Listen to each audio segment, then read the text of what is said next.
Hey guys, welcome back to my channel. Thank you so much for tuning back in. Today I'm going to be doing a video in my inner beauty series. Today I haven't done one in a while. I think the last one I did was Queen with a Purpose, so if you want you can go check that video out and come back to this one. So this video is titled Stop Making Social Media Kill Your Joy, and I think this is an important topic, especially now. We know that we have social media, whether we like it or not. Social media is here to stay. There's nothing, absolutely nothing that we can do about it. It's just ingrained in our society and in our lives today, whether we choose to use it or not.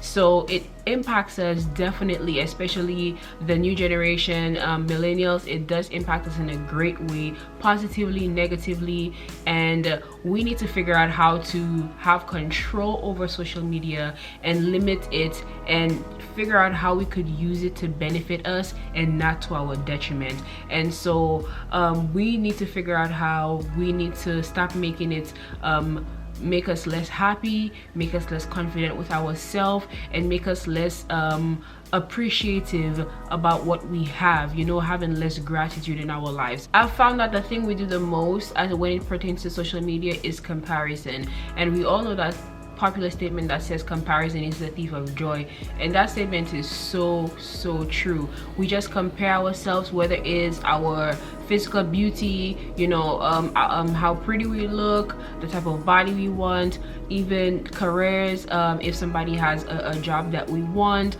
a career that we want, even family, somebody is married and we're not, somebody that we thought that would never be married and now they're married with kids and we're here single. I mean, it just varies from all different aspects of your life. There are things that, you know, you constantly compare your life with other people's life, and that's the biggest thing I've found with social media, and why it just ends up killing people's joy, and, you know, having people be less gratitude about the things that they have in their lives. And so how do we begin to reverse that and sit back and take that power back from social media, you know, take that power back that we gave it? And so these are the things that I do. I don't know if it will help somebody, but I hope it does. And I hope that somebody can maybe practice these things, because I found that it does help me, and I found that that's how I take the power back in my use of social media, and that's how I, you know, keep control and keep tabs on how I use the service, and not letting it impact my life negatively. And so these are the three things. The first one, which is the most important one, is knowing yourself, knowing who you are, knowing your identity. If you're a Christian, knowing your identity in Christ. Just knowing your identity, that's number one, because if you don't know who you are, you'll be all about the place. You don't have a solid foundation, and so you're just swaying in the wind. Wherever the wind blows, you there, and wherever the trend is, you're there. Whatever this person has, you want. And so knowing who you are, being grounded in who you are, that's number one, because if you know who you are, there's nothing that can ever shake you. There's nothing that can move you. I know I'm a child of God, and so I know that, you know, this thing that that person has is not for me, because that's not what God called me to. Whatever job that person has, that's not for me. That's not my calling. I'm happy for you having that job, but I know that, you know, something else will be for me. And so I have gratitude with where I am, you know. And so that's the first thing, knowing who you are. If you're a Christian, knowing who you are in Christ. As a result of knowing who you are, then the confidence, the self-love, all of that will just fall into place. And so that idea of just being grounded and having a good foundation is the most important thing. The second thing that I found that really helps is to take a social media fast. Sometimes maybe a phone fast. I used to do that more often when I went to school, but I have to start doing it more often now. I found that taking a social media fast, taking a break from it.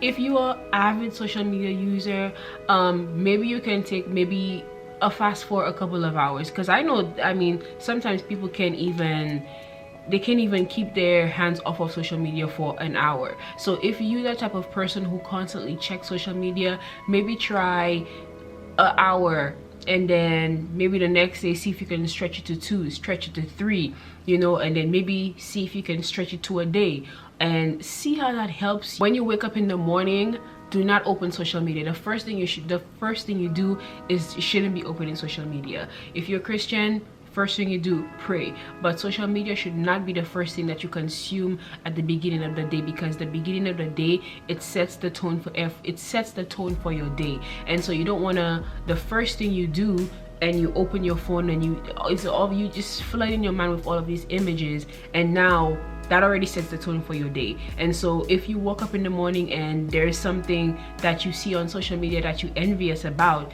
that then just sets the tone for your entire day. And so don't open social media first thing in the morning. Start with something else more constructive and then go on with the rest of your day. Another way that you can do the social media fast, if you choose, look for chunks of time and then just delete the app. Like just delete Instagram, delete Facebook. You don't have to delete the entire account, but just delete the app from your phone and then come back to it after some time. So because even though you try to take a fast, you will still see notifications popping up on your phone.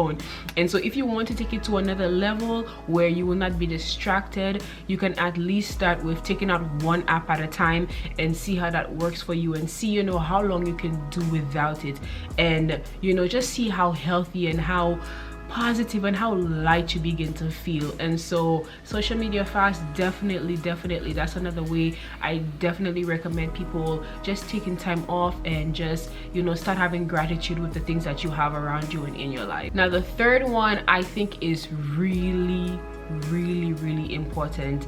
If you haven't done this, please start doing this. The third thing is follow people that you admire and that you are motivated by, and not people that you are intimidated by and are envious of. If you have people on your friends list that, you know, you're jealous of them, you want what they have, you want that family that they have, you want that job that they have, you want that car that they have, you want that husband that they have, unfollow them. If you follow somebody that you want the body that they have, not that you aspire to be healthier, but you're just envious of that, and you know you could never attain it, but you're just constantly envious of it, and you know you're just so focused on it that you to a point where you get obsessed with it, unfollow that person, sis. If you follow somebody that you just are envious of I don't know, the way their nose looks, when it gets to a point where you feel like now you need to make adjustments to yourself unnaturally, unfollow them, sis. Anybody that you're intimidated by, you envious of, you're jealous of, unfollow them. It's unhealthy. It's unhealthy. Never follow somebody who brings out unhealthy and negative feelings out of you. Only follow people that you admire, people that you aspire to be, but in a positive way. And so if I want to become an engineer, I follow an engineer that I'm admired by, but not one that I'm intimidated by, because that only breeds negative feelings, that only breeds envy, and that's just an unhealthy lifestyle. And so make sure that when you're scrolling up your page, that the people that you follow don't trigger unhealthy feelings and thoughts from you. So these are the 3 things that I do to have a more healthy relationship to social media, because social media, I mean, it's not totally bad. It's in our lives whether we like it or not, whether you choose to use it or not, and I feel like it could be done for good. And so I use it, I like to use it, and I have platforms. Obviously I have a YouTube, I have a Facebook, and I have an Instagram. That's the 3 platforms that I do have. And so I choose to use it, but I choose to use it in a positive way.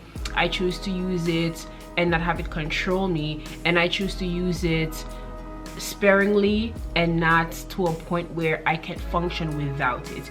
And so start learning how to build a healthy relationship with social media. Start learning how to have people you follow on your timeline evoke positive feelings from you, positive ideas from you, inspire you to grow and learn, instead of having you envious, instead of having you jealous, instead of having you intimidated, you know, instead of having you just want to attain things that are out of your calling, attain things that are not good for you, because what's popular might not necessarily be what's good for you, and a lot of the time that's what social media leads people to do. So so start trying to do some of these things. One other thing that I did when it comes to followers, I used to follow a lot of celebrities. I used to follow just random celebrities and stuff like that. I went through my follow and Instagram models, and I went through my list of people that I follow, and I literally started to just unfollow all the useless celebrities and Instagram models and things and people like that I followed. Like, what are you bringing to my life? What am I gaining from seeing your pictures on my timeline? You know, is there anything else that you want that you're gonna give me other than a pretty face and a pretty outfit? What else are you giving me? And so I just literally went and just like purged the people that I follow.